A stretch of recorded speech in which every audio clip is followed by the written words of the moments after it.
Welcome to Lift Your Leg. This is Winnie Gansey from the Naughty Dog in Victoria, BC, author of As a Dog Thinketh. And Jill Brown from Calgary, Alberta, the bag lady. We are off to a super start. Thank you, Jill. Oh dear. All right.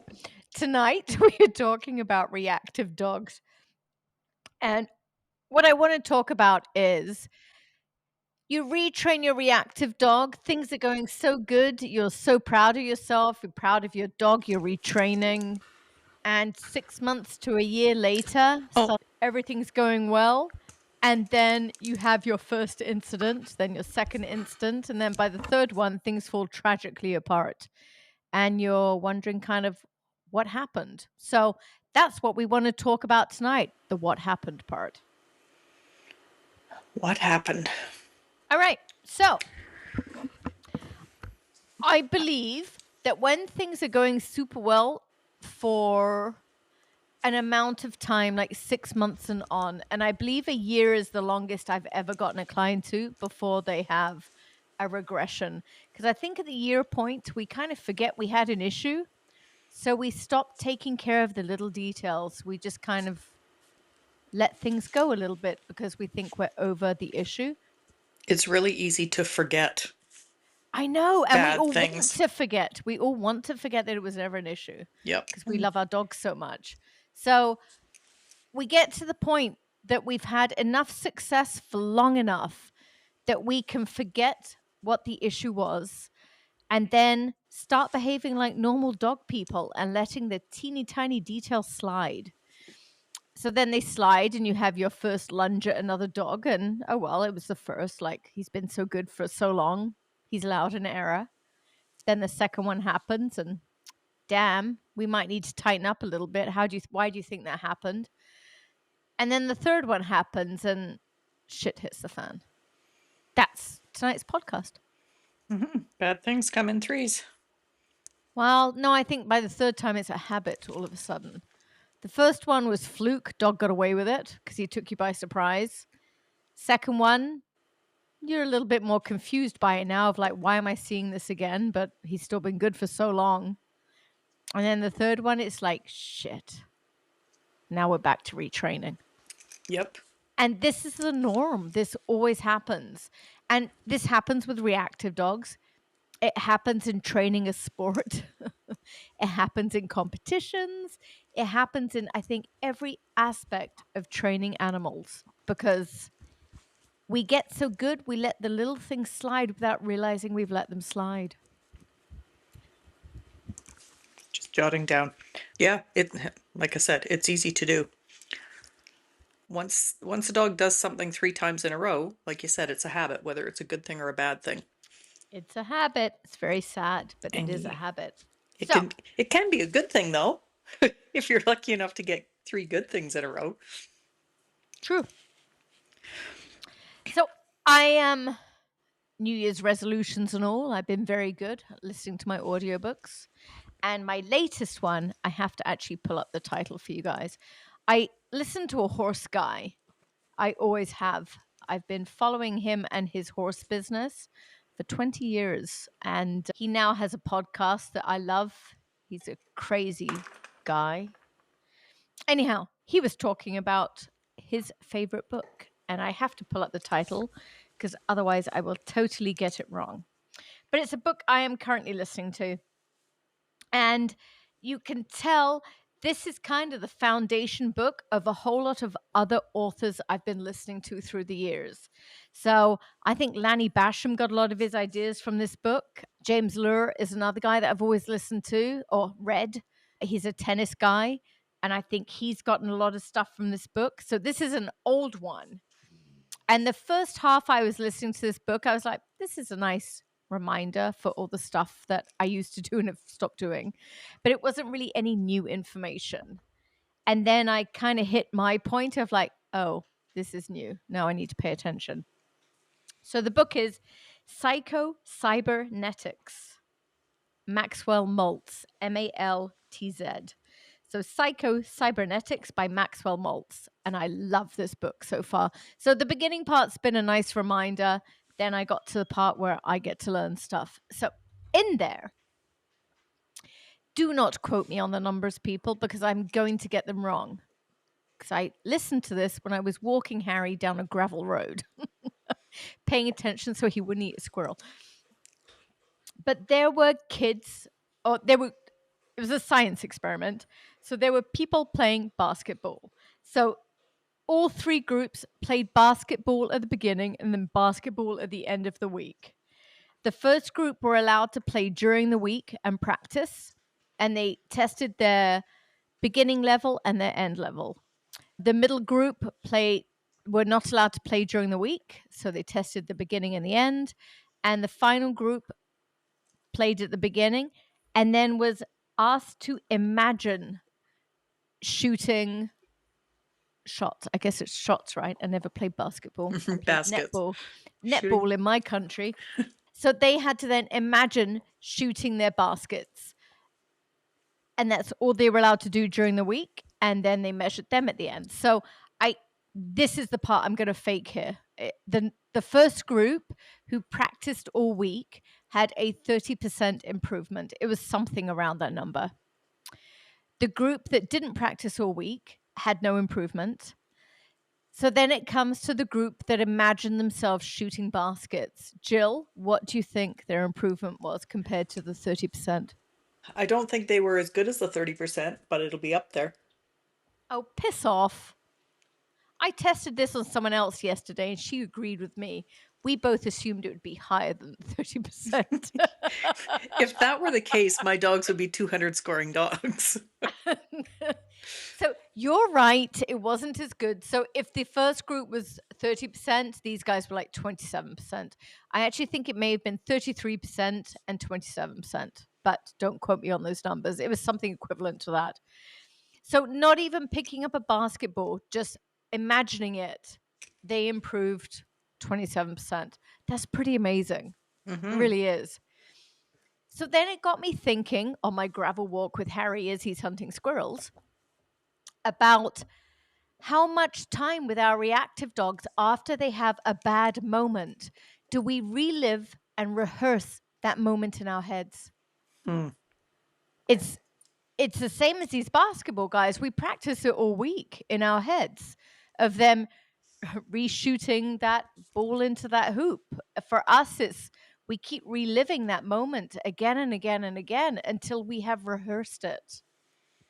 And then we are going to see a 27% improvement of our dog doing that again, of that lunge at that other dog.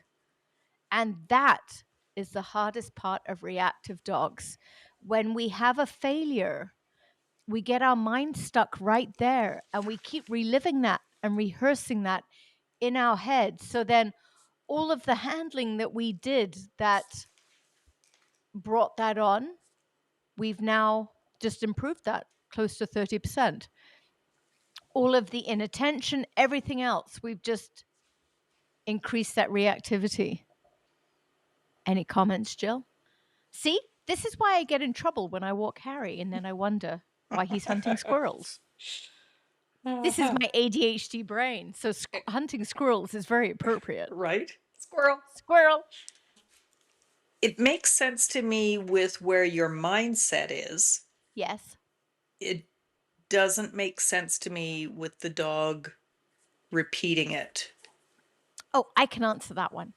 I believe with our reactive dogs, we're getting super intuitive dogs that pick up on our thoughts, our feelings. They read us very, very well. And they're going off our nervousness and our body language that's telling them to do it. Okay, So that's, yeah. tonight, I was in a scenario where I I came out of a driveway and there is a person there that's not supposed to be there. And I didn't know why they were there. So I parked my car, pulled Harry out, and went to go talk to them. So I was on a mission because why are you there? Like it's dark out. You have a hoodie on. You're being sketchy behind a fence over there. You better clarify that this was at a friend's house. It was just not some random driveway. I was leaving a friend's house and there's this guy in a hoodie outside their entrance. Like, why are you here, buddy? So me being me, grab my Malinois and go and talk to him. So I'm walking down the road to go talk to this guy. Harry was not impressed. And it's because of the energy with which I pulled Harry out the car, the way I approached this guy. Like I was on a mission. Like, why are you here? Get away from my friend's house. Yep. Well, and Harry And would totally pick up on that. and Harry knew that. Harry 100% knew that. So there was this very deep like from Harry. I'm like, good boy, Harry, you tell him. So for me with Harry, like this is a normal scenario. Like I pulled him out my car, we're walking down the street, there's a person there. This is a totally normal scenario. Except in this case, I was on a mission like, why is this person there? You Yeah. shouldn't be there. Yeah. And You Harry picked that up from me. you were giving off danger vibes. I was.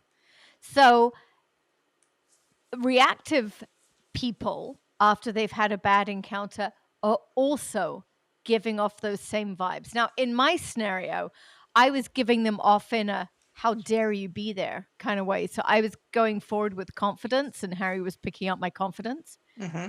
In reactive dogs, I'm going to say it's normally a lack of confidence of like, oh no, what do I do now? Yeah. Or please don't do that again. Yeah, God, a begging, yes. I hope you don't. I hope he doesn't do this again. But it's still the same, not same, but you're still giving off that same vibe that your dog is picking up. There's something wrong.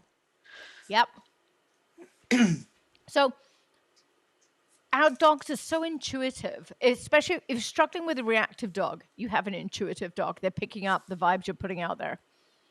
So if you're seeing this dog walk towards you and you're thinking with dread of like, oh no, please be good, they're picking up on your lack of power and they're just going to do it for you. And what we rehearse in our heads is what we will get. Yep. So go listen to Cybernetics or whatever this book's called. Psycho Cybernetics. Is that what Psy- it's called? yeah. Psycho cybernetics. You said. Mm, I'm glad you know the name. I wrote it down. Don't give me too much credit. I keep getting it wrong. I keep calling it Psycho Cyberkinetics, but it's not that. So I'll shut up now. This kind of points to like when you have your boot camp, your reactive dog class, and you have people passing by other dogs, people who have reactive dogs passing by other ones, and you have them just pick a point and go. So they're concentrating on that point that they want to get to rather than thinking about, oh my God, please don't be bad. There's a dog coming. Oh my God. I totally agree. And I think the hardest part is when your dog's been good for so long. Because, sorry, I'm swallowing a piece of chocolate. I confess. When our dogs have been bad, we're very active and we know our jobs, we know what to do, and we're on. We're on, we're ready. Like, we can nail this. We've got it. We can be competitive now. When your dog's been good for 6 months, it's so much harder because now there's an expectation that they will still be good, which Exactly. is flawed thinking. You They've don't, only been good because you've demanded it through your thoughts, your actions, the way you're walking. yeah. But you've gotten to a point where you now Have feel, forgotten. well, you feel good about them and you don't want them to fail. Because Yeah. I mean, that's a big kick in the gut to yourself when your dog fails. When they're bad, you're kind of expecting it to happen. So you're just working through it every day. Yes, exactly. Once they're good, yeah, it's kind of like, woo, I've won the battle. And then when you haven't, it's very sad. And I think when they've been bad, every day, certain people are going to walk out their house with determination, like, I'm going to nail this walk. You're not going to do it. And they do nail that walk, and they nail the next walk, and the next one, and the next one. And then 8 to 10 months go by that they've nailed them all. Yep. And then here we are a year, and your dog was an absolute jerk. And that is why. Now that should be easier to fix, having a year of goodness under your belt, if you catch it early enough. It is, except the people are so taken by surprise. Get that chocolate out of your cheek. Shut up. How can you tell? Because you sound like a squirrel. You instantly could tell. That's just Yes. not fair. And now it's just melting in my cheek. All right, shut up. That's mean. Um, you're awful. So, see, I can hear you drinking. Hmm. I can't even remember what I was going to say now. You've made me lose my point, I said it should be which easier. It should be easier to fix. and I don't think it is because people aren't expecting it. So the first time it happens, they don't respond. The second time it happens, they're more sad than responsive in training. Yes, but after you've had it happen 3 times, you've had it happen 3 times. It hasn't been happening for 2 years prior to it. So once you kick yourself back into I'm going to fix this mode, it should take less time than initially. If they listen to this podcast, I agree. Okay. If they don't listen to this podcast, they are normally so defeated Yeah. by the time they get to me that it's a major issue again. Well, I think a lot of people just feel like it's not going to work. Like I've tried, this was good for a year and now it's failed, so it's just going to fail. I think so.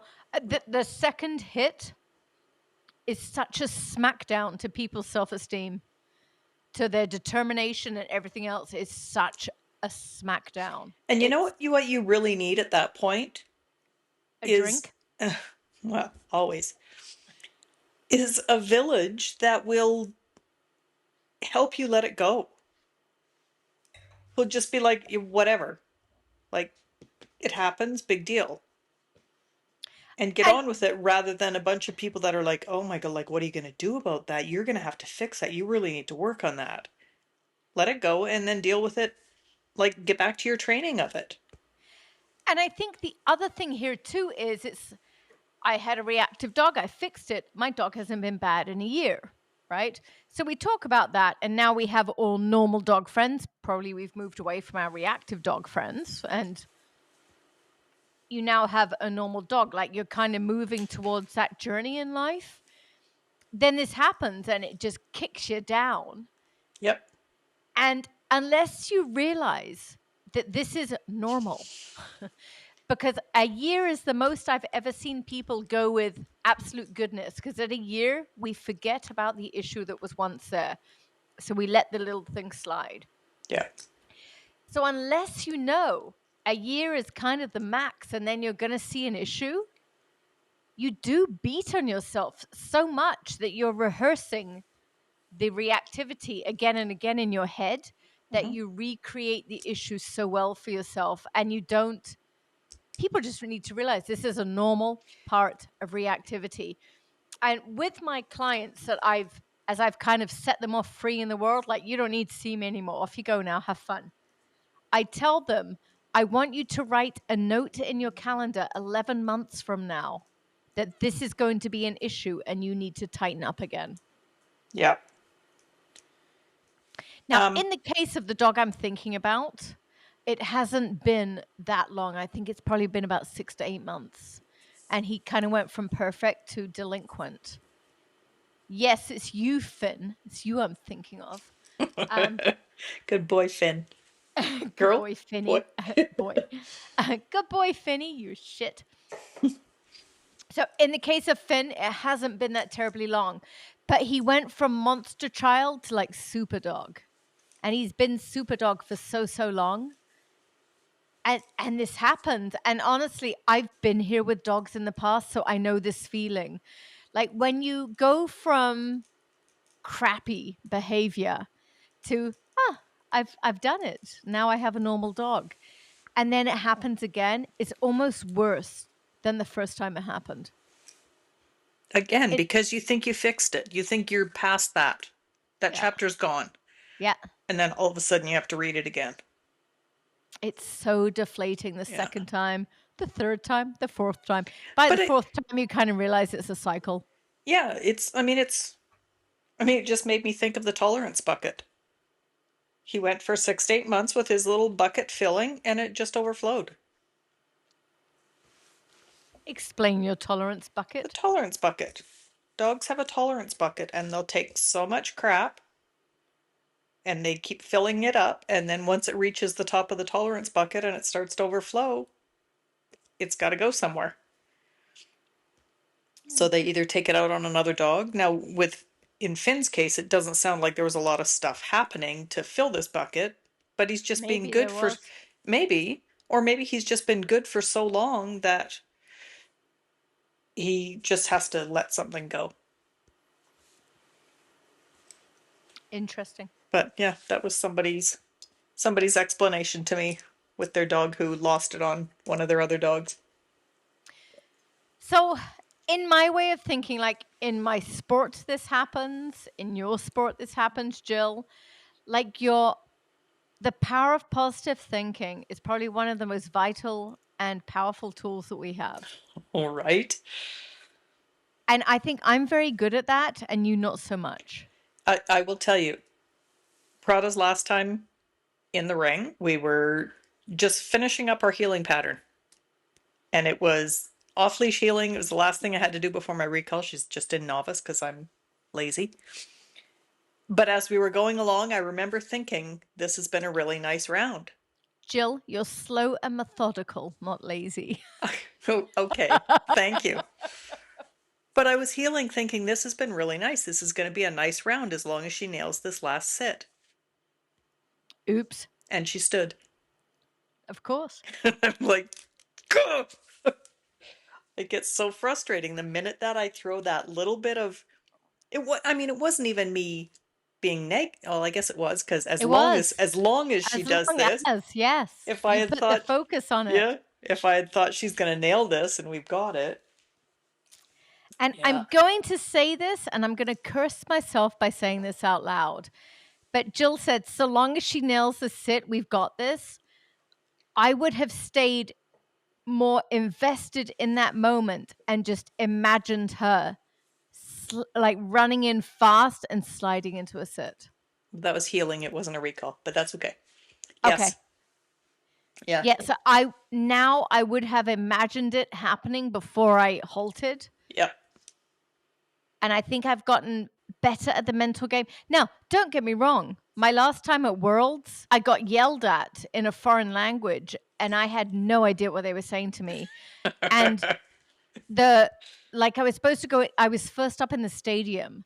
So I'm getting yelled at in a foreign language and there's way more people in front of me than there should be. I should have a judge and possibly like a steward. And And I had way an open an path open into the path. ring. Yeah. And there was so many people in front of me that were all like busy and flustered and I was getting yelled at in some foreign language and I had no idea what I was supposed to do. And oh, my performance was awful because I was so rattled. But that's the joy of competing at a world event is you get something thrown at you to test your mental resiliency and I felt that one. It's also the quote joy of having a dog that you have a connection with. Yeah. Because the minute you get rattled, they're like, oh, what's going on here? Huh? Yeah. Yeah, exactly. When you have a good partnership with a dog, when you have an intuitive dog that has a good partnership with you, they will do what you're thinking. So in this moment, I'm like, I don't even know what's going on here. Like, what am I supposed to do? And so my dog took over.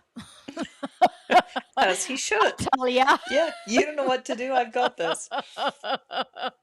Oh Yeah, boy. thanks, Reggie. But Uh, that's the intuition that or the connection that we're having with these dogs. So the good part of your reactive dog is you have a dog that does as you're thinking. The bad news is your dog does as you're thinking. exactly. Yep. Once you can control your thoughts, you're off to the races. Yep. But if you have an instant that knocks your confidence a little bit and then you rehearse that in your head, you're also off to the races to the pit fight. Which is why I said you need those people in your corner. And I'll say this Yes. because when Sizzle was at her worst and was being reactive with your dogs, and she would be bad, I would feel horrible, and you'd be like, whatever, Do you want a sandwich? Do you want a glass of wine? Like, it wouldn't even occur to you that it had happened. It happened, it's done, it's over with. Whereas I'm sitting back going, "Oh my God, like she's gonna send me home. My dog just tried to bite Rupert's ear and oh my God." And you're like, "Whatever, let's go pick some weeds for the chickens." Like you, you need those people that will just let it slide and get on with life rather than dwelling on what just happened. You do. And then you in your head later have to reenact the event, only reenact it in a way that you fake the ending and you were successful. Yes. And by that, I'm meaning rather than pulling on Rupert's ear, your dog walked past on a beautiful loose leash, and his leash felt this way in my hand, and I could smell the seawater. Like, go through all of your senses and imagine how it felt, sounded, smelt, all the rest of it In a in a good good way. situation. In a Yeah. good way versus like the oh no. Yeah.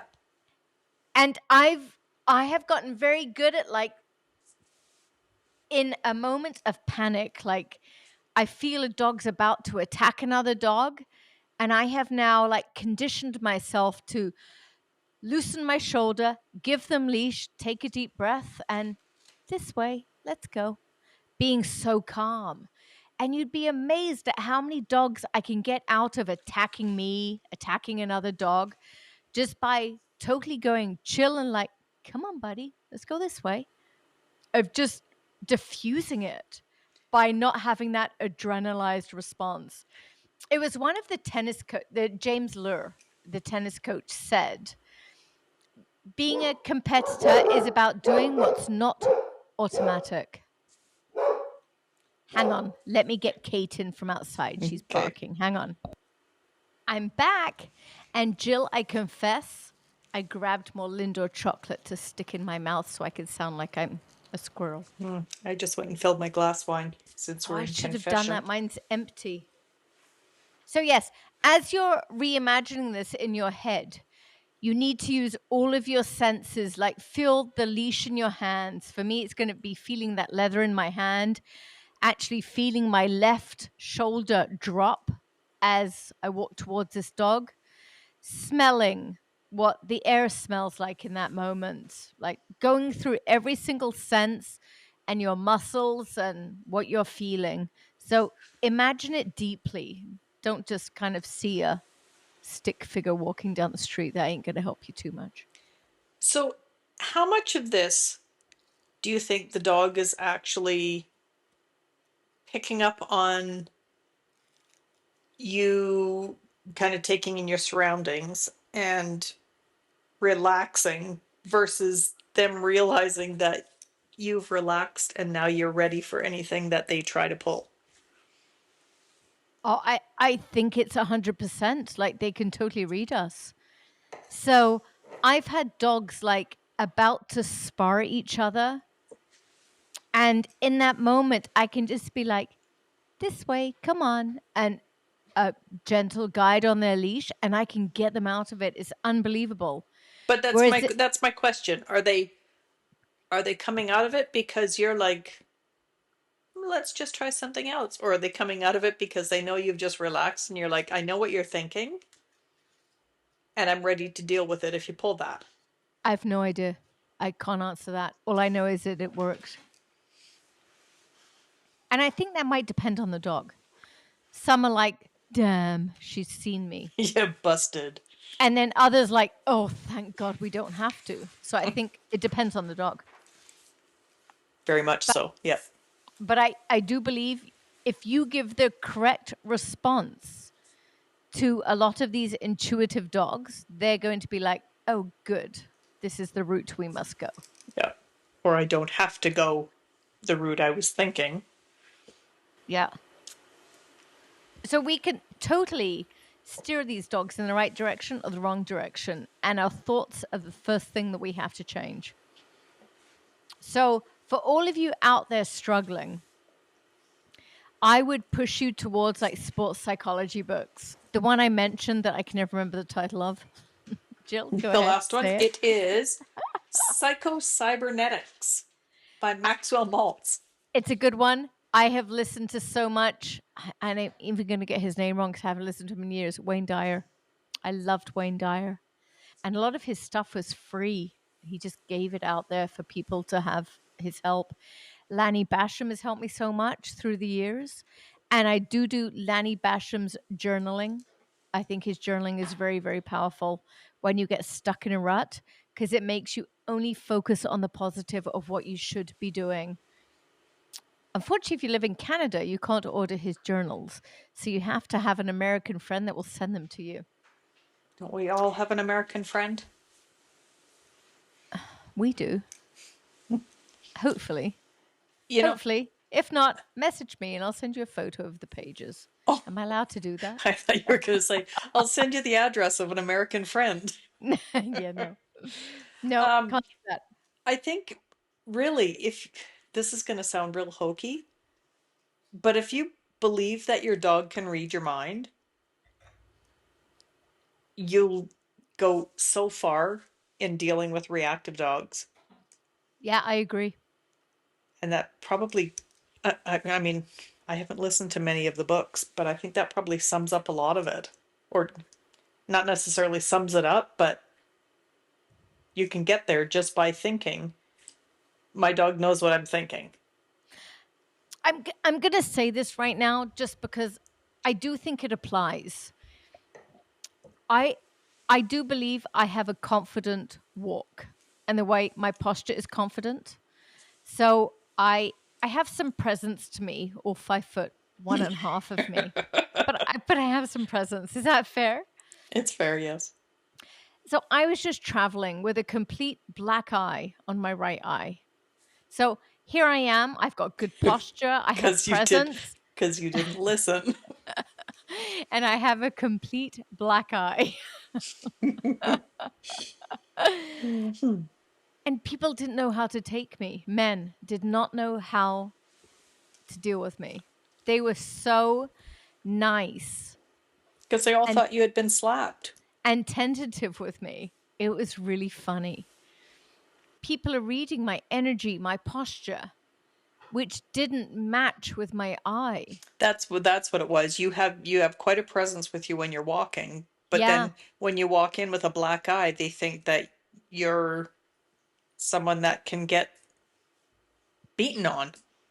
And here I am traveling in the States with my Canada license plates, my black eye, and I've forgotten my toothbrush at home. So I'm asking hotels if they have a toothbrush for me. And they're like, here you go, ma'am. You don't have to pay. Because they all think I'm fleeing home. Yeah. And then what was the other thing about your credit card they asked? Do you want to pay with a credit card? I was asked if I wanted to pay with a credit card for my deposit. And I said, no. What other options do I have? You don't. You have to put it on a credit card. So I started laughing, like, credit card it is. Well, they were probably flustered, thinking she doesn't want anybody to know where she is. So she's not going to want to use a credit card, but they didn't have another option for you. So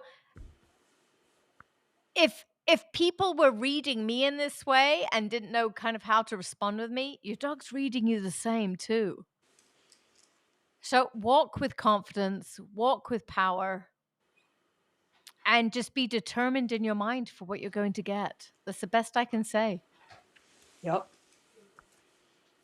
And by the way, my black eye was from my sheep. Yes. She broke into the lamb area and was eating lamb food, which is too high of a protein for her. So I took the bowl away, and as I took it away, she looked up to tell me off and smashed me in the head so hard that I actually had to stand against the wall and catch my breath. And I had one doozer of a black eye to go travel in the States with. Oh, well done. Thank you, favorite sheep. You might be a little less my favorite currently. Still your favorite.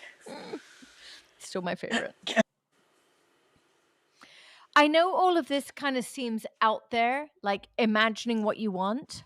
I do agree. Like it does sound out there. But this is a journey I was on in 2015 to like 2017. And Kelty Lang kind of got me onto this. So thanks, Kelty, of changing my mindset to be competing with my dog. I had to change my mindset. So I went on this big journey to do that, to think more positively and learn how to be a better competitor with my dog.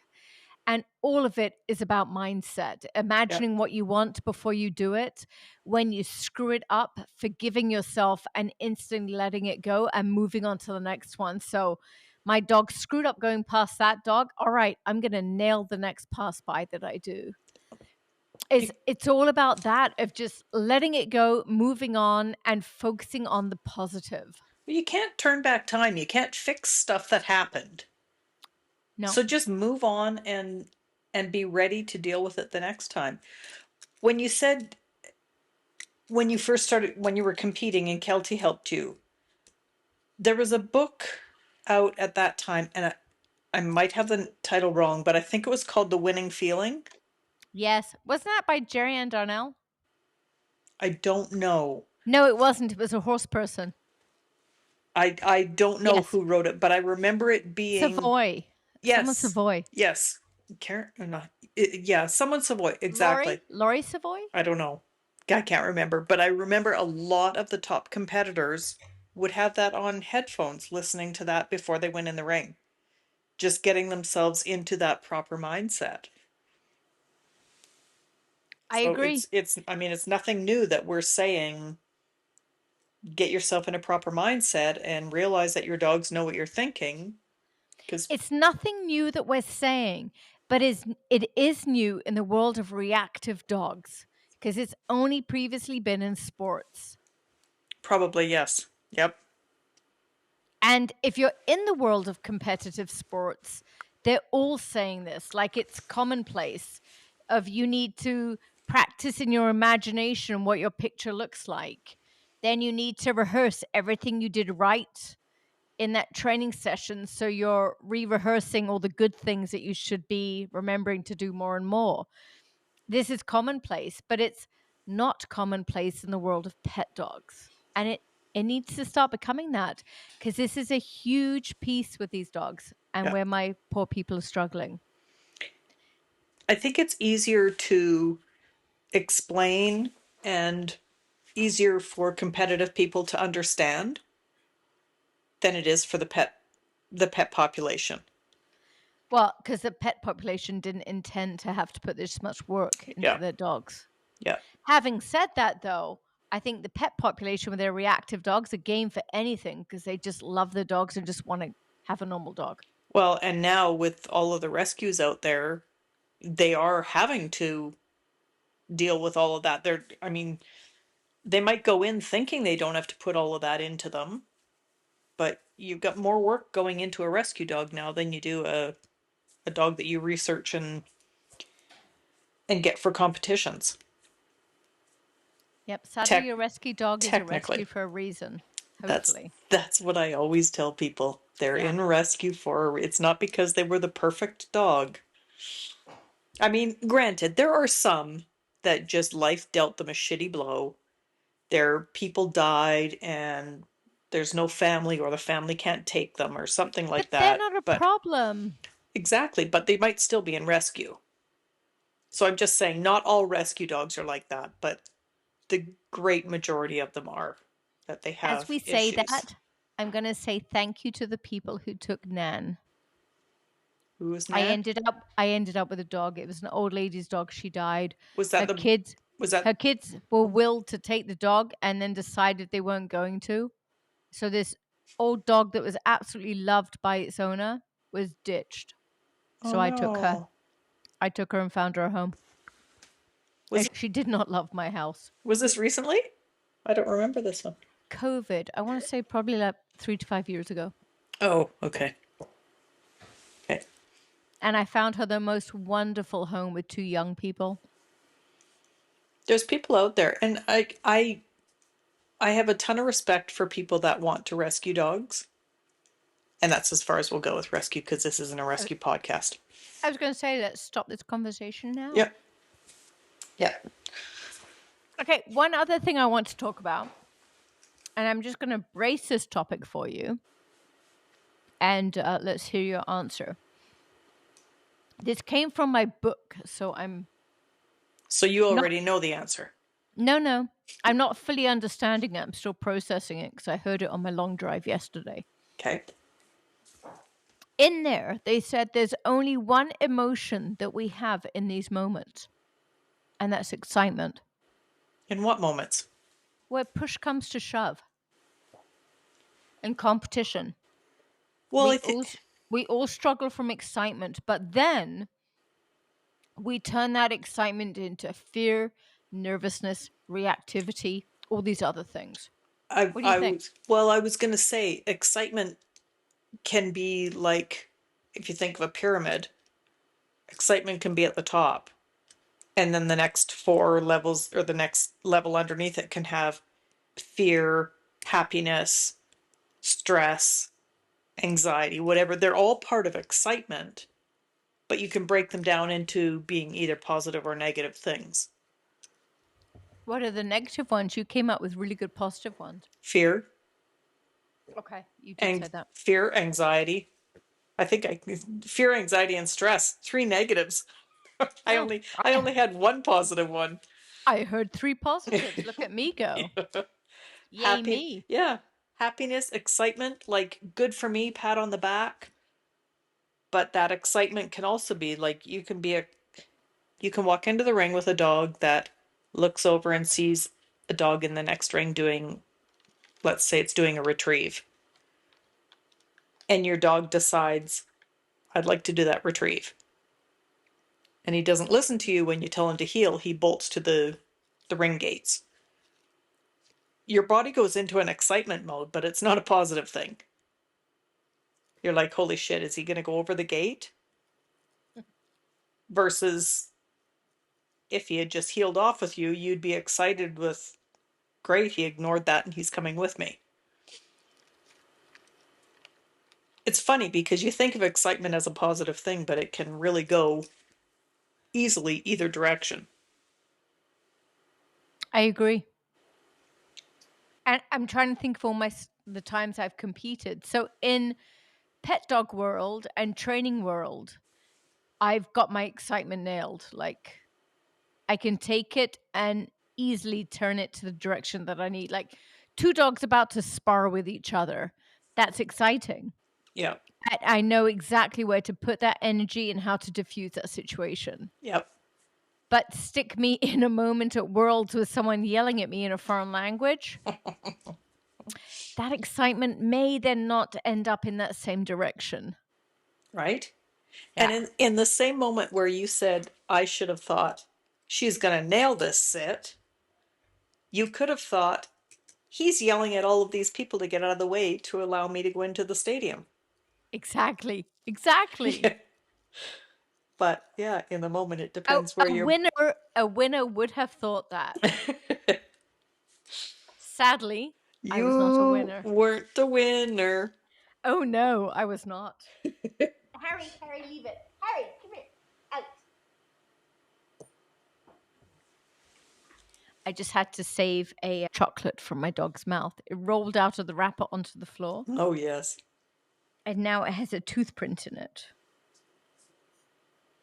Oh, Harry, it's a sad ending for my chocolate. Oh, you're going to eat it anyway. I was going to say, will I prosper and Yes, and push through this adversity? Probably. I have no doubt.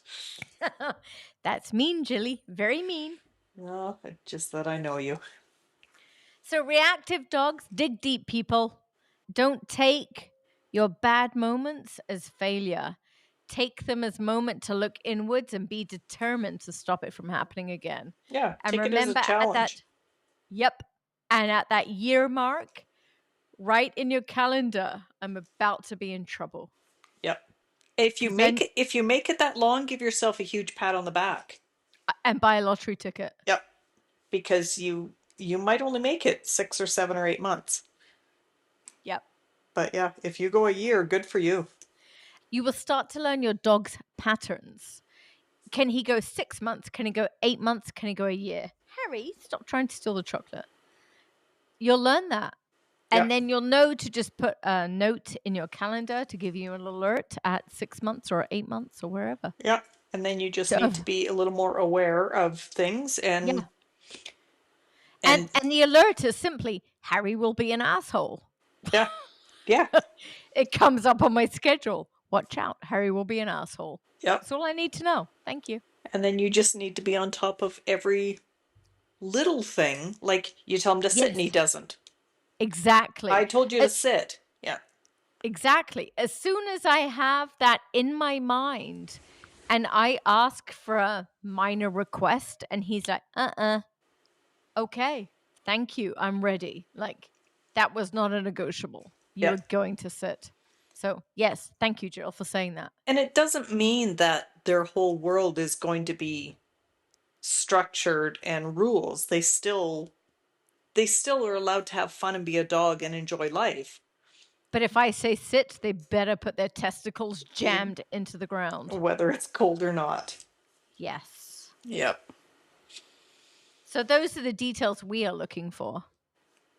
And if you're once a reactive dog that's been good for 6 to 8 months starts to fail and gets himself into trouble, know that this is normal and stop then rehearsing it in your head.